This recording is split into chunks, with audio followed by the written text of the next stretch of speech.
Sharma. Welcome to my channel Vidya Shiksha institute. आप लोग कैसे हैं? आशा करती हूँ आप लोग अच्छे ही होंगे। तो स्टूडेंट्स, चलिए शुरू करते हैं आज का अपना सेशन। तो आज का हमारा जो टॉपिक है वो है assessment of cognitive assessment of cognitive domain of learning by Anderson and Krathwohl. ठीक है, जैसा कि आप बीएड में भी पढ़ते हैं, ऑफ कोर्स आप बीटीसी में भी पढ़ते होंगे, बीएचसी में पढ़ते होंगे, बीएड में पढ़ते हैं, एमएड में पढ़ते हैं, एमफिल में भी पढ़ते हैं। तो और जो है अब यूजीसी नेट में भी आप पढ़ रहे हैं। तो आपको थोड़ा बहुत, मैं ऐसा मानती हूँ कि थोड़ा बहुत नॉलेज आपको इसकी होगी कि आखिरकार ये है क्या, है ना। ये जो है कॉग्निटिव डोमेन ऑफ लर्निंग, अब ये पहला तो है ब्लूम्स टैक्सोनॉमी, ब्लूम्स टैक्सोनॉमी, और ये रिवाइज्ड है ब्लूम्स टैक्सोनॉमी। ठीक है, ये रिवाइज्ड है, दो तरह की ब्लूम्स टैक्सोनॉमी है और ये रिवाइज्ड है। ये जो है क्रैथवाल और इनके द्वारा रिवाइज्ड है। ठीक है, पहले तो ब्लूम टैक्सोनॉमी देखते हैं नाउन में, और फिर रिवाइज्ड ब्लूम्स टैक्सोनॉमी देखते हैं वर्ड्स में। तो पहला तो जो है देखते हैं कि ये जो assessment of cognitive domain of learning, ये है क्या, होता क्या है। Cognitive assessment of cognitive domain, ये तीन डोमेन है हमारे पास में, मुख्यतः तीन डोमेन है। इसमें जो है ये मैंने लिख दिया है, लेकिन तीन डोमेन है वो मैं आपको बता देती हूँ। पहले अपने ओरली में आपको बता देती हूँ। कॉग्निटिव, अफेक्टिव एंड साइकोमोटर, तीन डोमेन हैं ऑफ लर्निंग के। ये तीन डोमेन ऐसे हैं जिन्हें कि हमें लर्निंग जब हम करते हैं, ये तीनों डोमेन हमारे क्रियान्वित रहने चाहिए। अगर हमें चाहिए कि हमारी लर्निंग अच्छी हो और बच्चा जो है डेवलपमेंट हो, और मतलब फुली डेवलपमेंट हो, तो हमें इन तीनों डोमेन्स में कार्य करना चाहिए। ये तीन डोमेन हमारे मुख्य हैं, तीन फेज। डोमेन का मतलब कि ज्ञानात्मक, भावात्मक और क्रियात्मक तीनों फेज जो है लर्निंग में जरूरी होते हैं। जब हम लर्निंग करते हैं तीनों फेज की आवश्यकता होती, तीनों फेज महत्वपूर्ण हैं, और इन पर महत्वपूर्ण का मतलब इन पर ध्यान देना जरूरी है टीचर को। ठीक है, तो कॉग्निटिव में तो ये हो गया हमारा कॉग्निटिव ब्लूम्स जो टैक्सोनॉमिक ब्लूम्स टैक्सोनॉमी का मतलब क्या है। ब्लूम्स टैक्सोनॉमी का मतलब है ब्लूम्स का वर्गीकरण। वर्गीकरण कैसे? वर्गीकरण है नीचे से लेकर ऊपर तक, यानी कि इंक्रीजिंग ऑर्डर है, इंक्रीजिंग ऑर्डर में। ठीक है, नीचे से लेकर ऊपर तक का, है ना, हल्के से लेकर कठिन तक का, हल्के से लेकर कठिन तक, सरल से लेकर कठिन तक का। ठीक है, इस तरीके से। और रिवाइज्ड ब्लूम्स टैक्सोनॉमी, इसमें कुछ बदल दिए गए हैं, अधिकतर हैं वही, अंदर मटेरियल देखेंगे तो अधिकतर वही है, लेकिन थोड़े तो क्रिएट और इवेल्युएट, ये जो है यहाँ पर एनालाइज, इवेल्युएट, क्रिएट, इनमें सिंथेसिस में, और इसमें सिंथेसिस था ना, यहाँ पर सिंथेसिस इसकी जगह क्रिएट कर दिया गया है। इसमें थोड़ा सा आप देख लीजिए अच्छी तरीके से, इसमें थोड़ा सा डिफरेंस है ना। जो रिवाइज्ड ब्लूम्स टैक्सोनॉमी है वो जो है थोड़ा सा डिफरेंस, और रिवाइज किसने किया था? एंडरसन एंड क्रैथवेल ने। ठीक है, अब जो है ये देखते हैं कि हम इसको जान सकते हैं किस तरीके से, जैसे कि CAP, कैप, जैसे कि जान सकते हैं हम इसको कैप से जान सकते हैं। कैप का मतलब हो गया कॉग्निटिव, A का मतलब हो गया अफेक्टिव, और P का मतलब हो गया साइकोमोटर। इस तरह से C for cognitive, A for affective, P for psychomotor. तो इस तरह से तीन हो गई हैं। आपको जो, आप इस लेवल के बच्चे हैं कि आपको इतनी नॉर्मल वे में तो नहीं, मतलब आप लोग समझ सकते हैं इस चीज को, है ना। तो तीनों हो गए आपके लेवल। अब जो है इनको ये भी ऐसा बोल सकते हैं कि हेड, कॉग्निटिव जो डोमेन है वो हेड से संबंधित है, और अफेक्टिव जो है हार्ट से संबंधित है, भावात्मक, और जो है साइकोमोटर वो है क्रियात्मक, यानी कि क्रियाओं से संबंधित है। इस तरीके से हम देख सकते हैं। तो जो है इसमें तो हो गए हमारे अफेक्टिव में है, अफेक्टिव में हमारे 5 ये जो है 1 2 3 4 5 6, इसमें भी 6 है, साइकोमोटर में भी 6 है, इसमें कितने हैं? 5 हैं। इसमें जो है साइको अफेक्टिव में भी हमारे 5 है, और जो है साइकोमोटर में भी इस जो बुक, ये मेरे पास जो बुक है उसमें जो है 5 ही दे रखे हैं। कितने हैं तो पता नहीं, और सब बुक्स में सब में अलग अलग है, लेकिन इसमें जो बुक मेरी बेस है उसमें 5 ही दे रखे हैं, है ना। वैसे कहीं नहीं 6 भी हैं, है ना। तो जो है सबसे पहले देखते हैं इसमें कि अब जो नॉलेज कॉम्प्रिहेंशन, ये देखिए आप, knowledge comprehension apply analysis synthesis and evolution, Hindi में देख लेते हैं इसको। नॉलेज को बोलते हैं ज्ञान, कॉम्प्रिहेंशन को बोलते हैं, कॉम्प्रिहेंशन को बोलते हैं अवबोध, अप्लाई को बोलते हैं अनुप्रयोग, एनालिसिस को बोलते हैं विश्लेषण, सिंथेसिस को बोलते हैं संश्लेषण, इवोल्यूशन को बोलते हैं मूल्यांकन, ठीक है।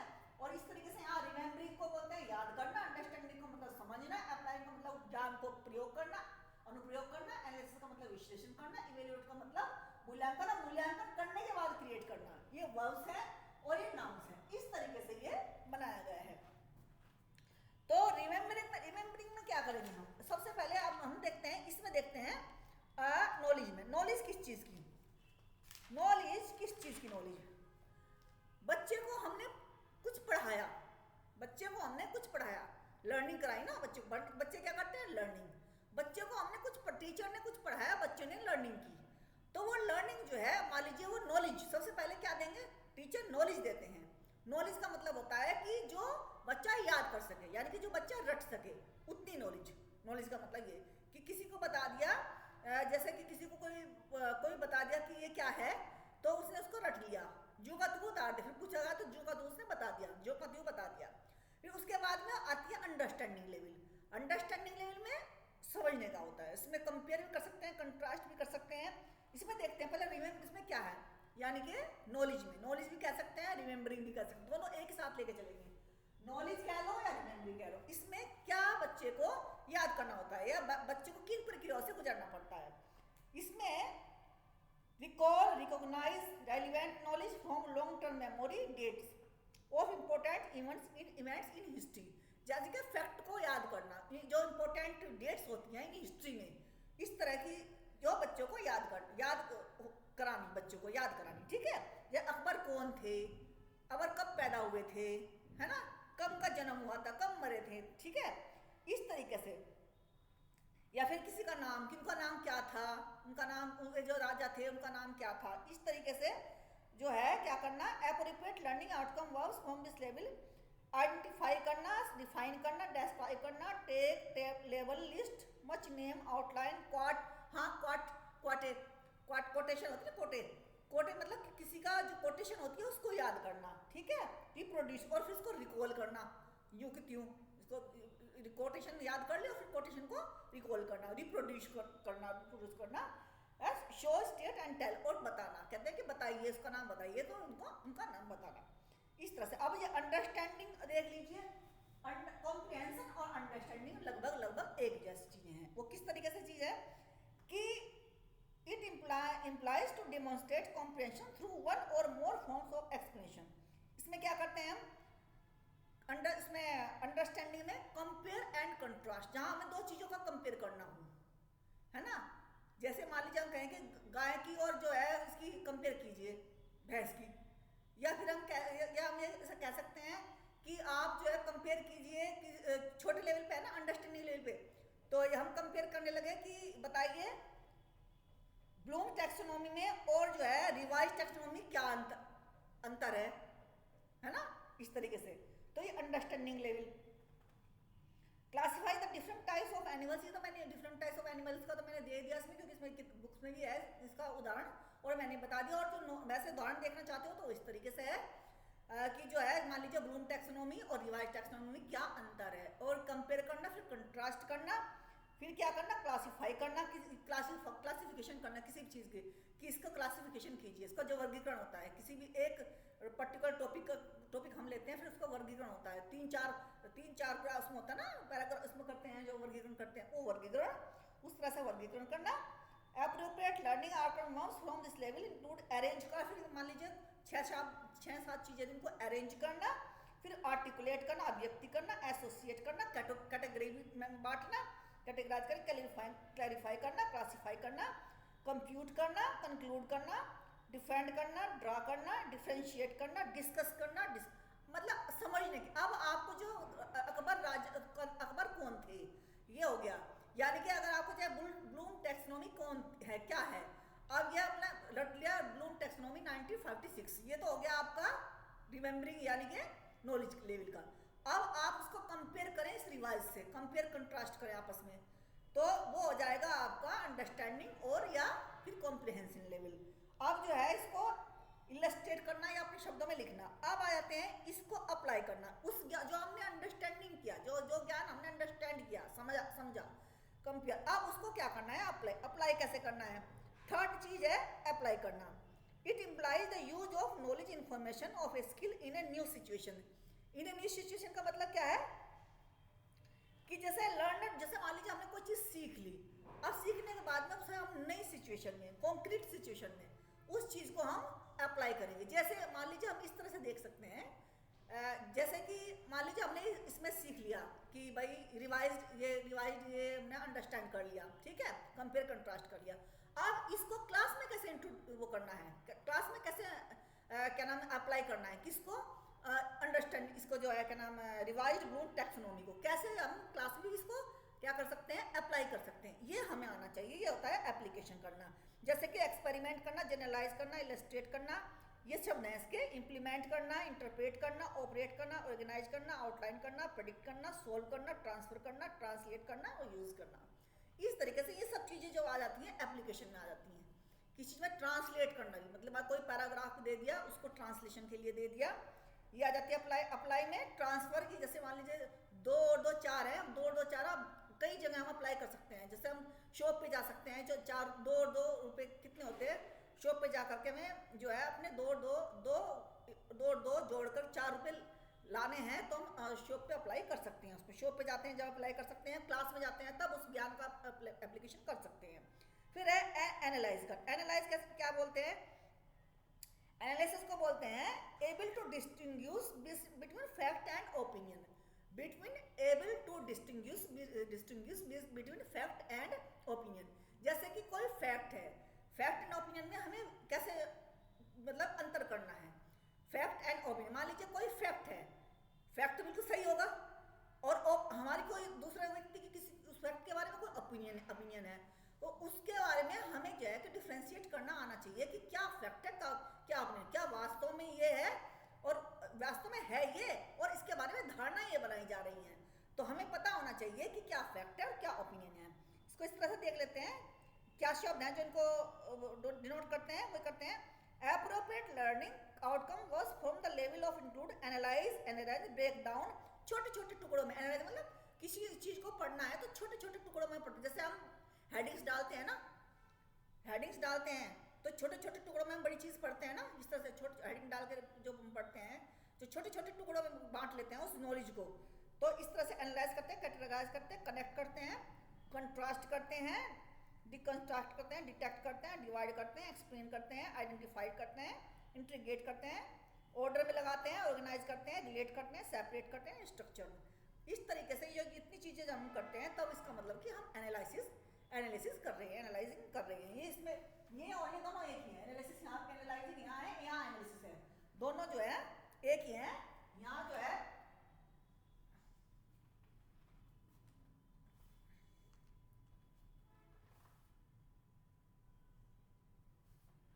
यहाँ वेटिंग होना चाहिए, कहीं आईएनजी भी है ना, ये भी नहीं। तो इस तरीके से जो है वो करते हैं। अब आ जाती है इवेल्युएट। इवेल्युएट क्या होता है, evaluate it implies makes, evaluate इसमें भी है, इवेल्युएटिंग और इवेल्युएशन इसमें भी है। क्या जब हमने एनालिसिस कर लिया, अब हमको ऑर्गेनाइज करेंगे, ठीक है, क्या करेंगे, इवेल्युएट में हम क्या करते हैं, उसको क्रिटिसाइज करते हैं, क्रिटिक करते हैं, क्रिटिसाइज करते हैं, कंट्रास्ट करते हैं, कंसीडर करते हैं, डिसाइड करते हैं, डिटरमिन करते हैं, इवेल्युएट करते हैं, ग्रेड करते हैं, जज करते हैं, जस्टिफाई करते हैं। जस्टिफाई कैसे करते हैं कि ये ऐसे थी, ये चीज ऐसे थी और ये चीज ऐसे थी, लेकिन इसका जो अर्थ क्या है ना, इवेल्युएट करना किसी भी चीज को, उसके अच्छाई या बुराई सारी देख करके फिर जो है उसको इवेल्युएट करना, उसको मूल्यांकन करना कि हाँ इसमें ये अच्छाई है, अच्छाई भी देखनी और बुराई भी देखनी है ना। जैसा कि वो देखना, इवेल्युएट कैसे करोगे उसके, जो है जो उसके जो वो क्या बोलते हैं उसको, एडवांटेज, मेरिट, डिमेरिट, इस तरीके से जो है आप करेंगे। Judgement based on certain criteria और स्टैंडर्ड्स होते हैं इसको जजमेंट करने कि इन जो है इन इस पे ये खरा उतरता है कि नहीं उतरता। जैसे मैंने बताया, मेरिट्स भी देखिए, डिमेरिट्स भी देखिए, और फिर कंक्लूजन निकालिए, इवेल्युएट। इस तरीके से बच्चे जब निकालते हैं कंक्लूजन निकालते हैं, तो इस तरीके से जो है इवेल्युएट के बाद में ये आपका हो गया जो है assessment of cognitive domain of learning by Anderson and, यानी कि ये जो है आपका हो गया। तो एक एक कराऊंगी मैं। आई होप कि आपको जो है कॉग्निटिव अफेक्टिव जो कॉग्निटिव डोमेन ऑफ लर्निंग समझ में आ गया होगा। ब्लूम्स टैक्सोनॉमी का रिवाइज, ब्लूम्स टैक्सोनॉमी भी है और रिवाइज्ड भी है क्रैथवोल और जो है एंडरसन के द्वारा। तो आपको समझ में आ गया होगा कि नॉलेज, फिर understanding, knowledge comprehension, application, analysis, synthesis, evaluating, और दूसरा है remembering, understanding, applying, analysing, evaluating, create, ये क्रिएटिंग, ये है आईएनजी और लगा देना, एक दो में रह गया हो तो वर्ब्स के रूप में उन्होंने इसको रिवाइज किया है क्रैथवोल एंड एंडरसन ने। तो इस तरीके से दो चीजों में डिफरेंस है, बाकी दोनों एक ही जैसे हैं। क्रिएशन में सिंथेसिस कर दिया, यहाँ पर सिंथेसिस करने के बाद इवेल्यूशन किया, यहाँ पर जो है इवेल्यूशन किया, पहले इवेल्यूशन किया, किसी चीज को मूल्यांकित किया, उसके बाद उसको क्रिएट किया, फिर निकल के आया ना जब इवेल्यू के अच्छा है कि बुरा है, फिर एक और निकल के आया कि ये जो कारण थे, इन कारणों की वजह से ये जो निकल के आया ये हमारा आंसर है, ये सही है। दोनों तरीके से इसको जो किया उन्होंने, डिमेरिट्स भी देखे, मेरिट्स भी देखे, और फिर निकाला एक जनरल जो है थॉट उनका तैयार हो गया। तो इस तरीके से ये पूरा हो गया आपका assessment of cognitive domain of learning by Anderson and Krathwohl. तो स्टूडेंट्स आज के लिए बस नहीं, कल मैं कराऊंगी आपको affective domain of learning by Krathwohl, है ना, अफेक्टिव डोमेन जो बाय क्रैथवोल। ये तो रिवाइज था, अब जो है जो अफेक्टिव डोमेन है वो क्रैथवोल के द्वारा है वो बता। तो ये बेसिकली तीनों चीज हैं क्या। देखिए, जब हम बच्चे को थोड़ा सा आपको बता देती हूँ कि आपको पता नहीं मेरी जो पढ़ाने का तरीका है ये इसको अच्छी तरह समझ पाए नहीं समझ पाए, लेकिन जनरल में मैं आपको बता देती हूँ कि हमारे तीन चीजें हैं, तीन, कॉग्निटिव, अफेक्टिव एंड, यानी कि दिमाग, दिल और हाथों की क्रियाएं, यानी कि तीन चीजें हैं हमारे पास में, है ना। ये हम एक्टिविटी करते हैं, दिमाग से सोचते हैं, हार्ट भी वो महसूस करते हैं।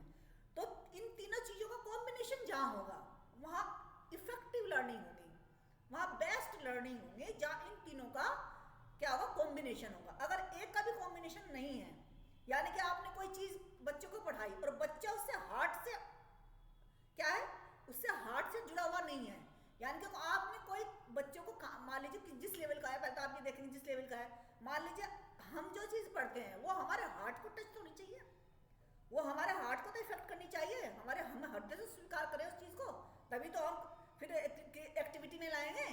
जैसे मान लीजिए कहानियां होती हैं, जो दवाई की कहानियां होती हैं, अकबर की कहानियां होती हैं, ये जितने भी हमारे लेसन्स में हैं, जितने हमारी पढ़ाई में हैं, जितने हमारे कोर्स में हैं, वो भावनात्मक रूप से तो हमसे जुड़े हुए हैं। वो जितने भी लेसन्स होते हैं, जितने भी हमारे कोर्स में जितने भी टॉपिक्स होते हैं, वो भावनात्मक रूप से हमें इफेक्ट करते हैं ना। तो कॉग्निटिव हमारे दिमाग जो थिंकिंग पावर को बढ़ाते हैं, थिंकिंग स्किल्स को भी इफेक्ट करते हैं, और जो है हमारे भावनात्मक उसको भी इफेक्ट करते हैं, जो हमारे इमोशंस, भावनात्मक ना, हमारे इमोशंस, हमारे एटीट्यूड्स, हमारी फीलिंग्स को भी इफेक्ट करते हैं। तभी हमें लगता है कि ये अकबर का राजा था, ये था, वो था, उसकी कहानियां की, वो मरा, ये जिया, इस तरह वो हमें टच करते हैं ना, टचिंग का रिश्ता होता है हमारा हमसे। तो इस तरह से इफेक्टिव में हम महसूस करते हैं, और फिर जो है इफेक्टिव डोमेन हो गया ये। और फिर जो साइकोमेट्री, फिर जब हम कोई कहानी मान लीजिए लिखते हैं, फिर उस कहानी को हम लिखते हैं कहीं भी लिखते हैं, या क्रियाएं जो है क्रियाएं करते हैं, जैसे मान लीजिए उससे संबंधित साइकोमोटर से संबंधित, साइकोमो मतलब मन से, और जो है मन भी सही है, और मोटर यानी कि गतिविधियां, गत्यात्मक बोलते हैं, साइकोमोटर को हिंदी में बोलते हैं गत्यात्मक क्रियाएं भी। गत्यात्मक क्रिया जैसे खेलते हैं बच्चे, खेलते हैं ना बच्चे, खेलते हैं, लिखते हैं बच्चे, किसी चीज को लिखते हैं, ये गत्यात्मक होगी ना, लिखना, खेलना, याद करना, ये गत्यात्मक होगी ना, जो चीज हमने सोची, हमने महसूस किया और फिर उसको क्रिया में उतारा। तो इस तरह से सिंपल से वे में ये का ये अर्थ है। आज तो बताया मैंने कॉग्निटिव यानी कि थिंकिंग स्किल्स कैसे काम करती हैं, किन किन चीज़ों से गुजरती हैं, remembering, understanding, applying, analysis, evaluating, creating, और इसमें knowledge, comprehension, apply, analysis, synthesis, evolution. हालांकि आजकल इससे ज़्यादा रिवाइज्ड जो है उससे ज़्यादा क्वेश्चंस बनते हैं, लेकिन आपको इसके बारे में पता होना चाहिए। ठीक है, तो स्टूडेंट्स आज के लिए बस इतना ही। कल मैं कराऊंगी आपको assessment of affective domain by Krathwohl. ठीक है, तो मैंने बहुत ही हल्के वे में आपको, बहुत ही सिंपल वे में आपको बताया है। आशा करती हूँ कि आपको समझ में आ ही गया होगा। Respect your teacher, respect your parents, अपनी सेहत का ख्याल रखिए और यूजीसी नेट की तैयारी करते रहिए। जनवरी में आपके पेपर जरूर होंगे। तब तक के लिए बाय बाय।